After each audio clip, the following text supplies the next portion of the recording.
Baiklah, bismillahirrahmanirrahim. Assalamualaikum warahmatullahi wabarakatuh. Selamat malam.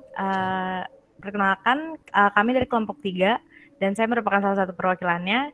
Kali ini kami akan mempresentasikan tentang dampak global warming pada distribusi tanaman, produktivitas pangan, dan ketahanan pangan. Next. Berikut anggotanya. Dan ini adalah pembahasannya. Yang pertama adalah global warming.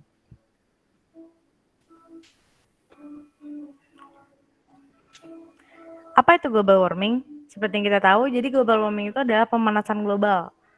Dari bahasa Inggris yang disering disebut sebagai global warming, yang merupakan suatu bentuk ketidakseimbangan ekosistem di bumi akibat terjadinya proses peningkatan suhu rata-rata atmosfer laut dan juga daratan di bumi.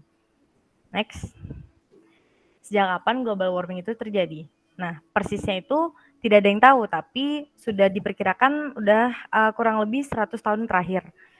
Lalu apa saja tanda-tandanya? Salah satunya yang paling signifikan itu adalah suhu rata-rata di permukaan bumi itu setiap tahunnya meningkat sebesar 0,74 plus minus 0,18 derajat Celcius. Dan kenapa itu bisa terjadi? Ternyata akibat peningkatannya global warming itu terjadi adalah karena meningkatnya emisi gas rumah kaca yang mana bersumber utamanya berasal dari proses pembakaran minyak bumi dan batu bara, penggundulan, dan juga pembakaran hutan.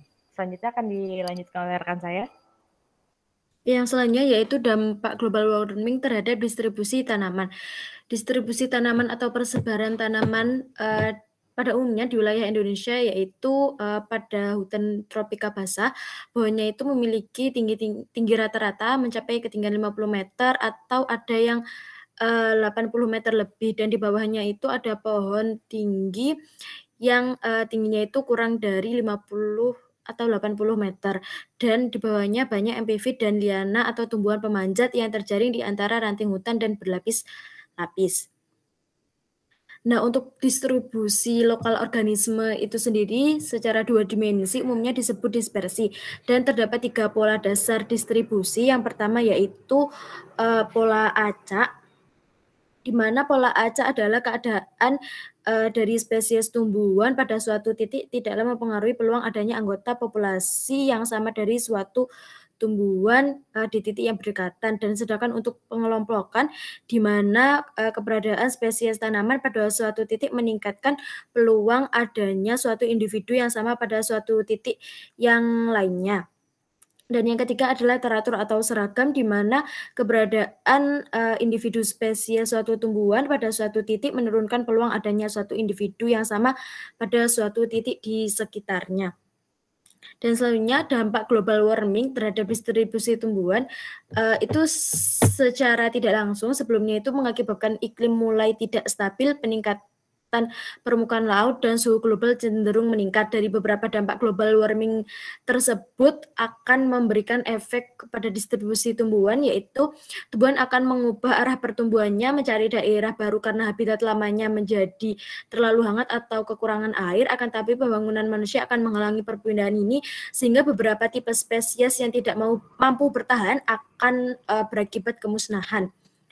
Dan ini beberapa dampaknya: ada perubahan iklim yang menyebabkan pergeseran dalam siklus reproduksi dan pertumbuhan organisme, karena perubahan iklim akan berdampak pada cuaca dan sebagainya, sehingga terkadang tidak sesuai dengan waktu pertumbuhan dari serangga yang membantu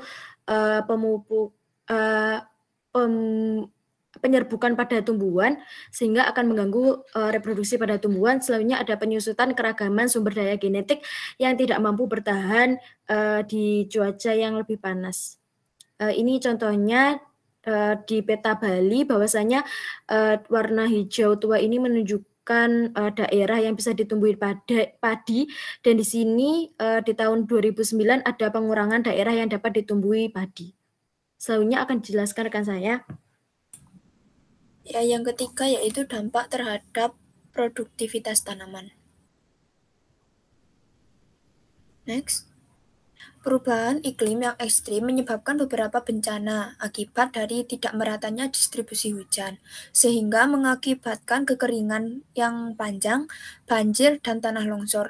Hal tersebut menyebabkan sektor pertanian mengalami kegagalan produksi dan panen.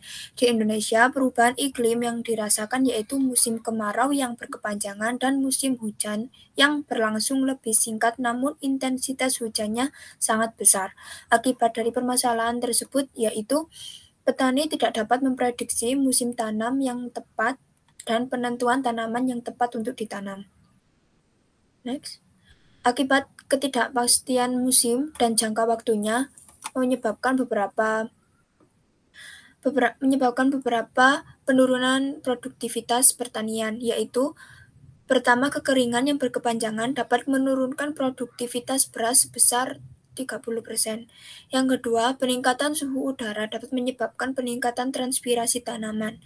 Peningkatan transpirasi tanaman yaitu meningkatkan konsumsi air pada tanaman pangan yang akan mempercepat pematangan buah atau biji, menurunkan mutu hasil, dan mendorong berkembangnya hama penyakit tanaman. Yang ketiga yaitu tingginya curah hujan. Tingginya curah hujan berpengaruh kepada produksi hasil pertanian selain pangan, yaitu mengalami penurunan seperti pada hortikultura. Komoditas hortikultura yaitu dalam bentuk sayur-sayuran, misalnya tomat dan cabai, yang kondisinya apabila curah hujan sangat tinggi, yaitu mempercepat komoditas itu untuk rusak atau membusuk, terutama apabila hujan deras pada malam hari. Selanjutnya akan dilanjutkan oleh rekan saya. Silakan.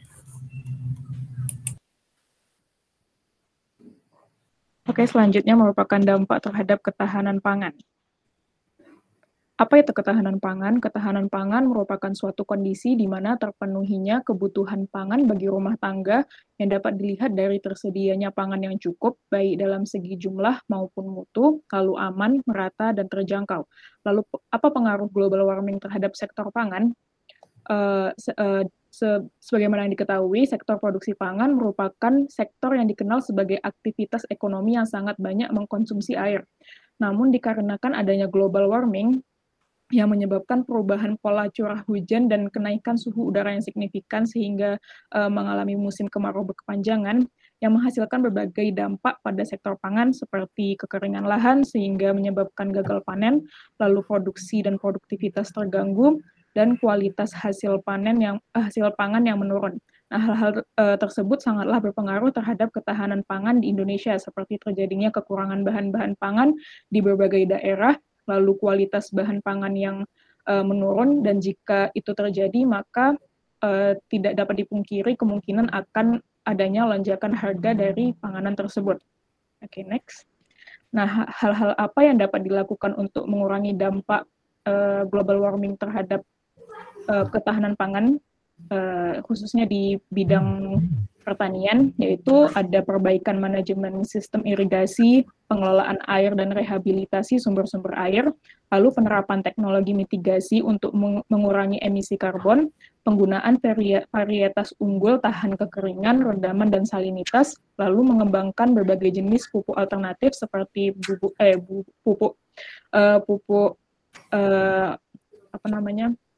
pokoknya yang ramah lingkungan, dan masih banyak lagi lainnya seperti pengembangan teknologi-teknologi pertanian lainnya. Oke, sekian presentasi dari kelompok kami. Terima kasih. Kami tutup. Wassalamualaikum warahmatullahi wabarakatuh.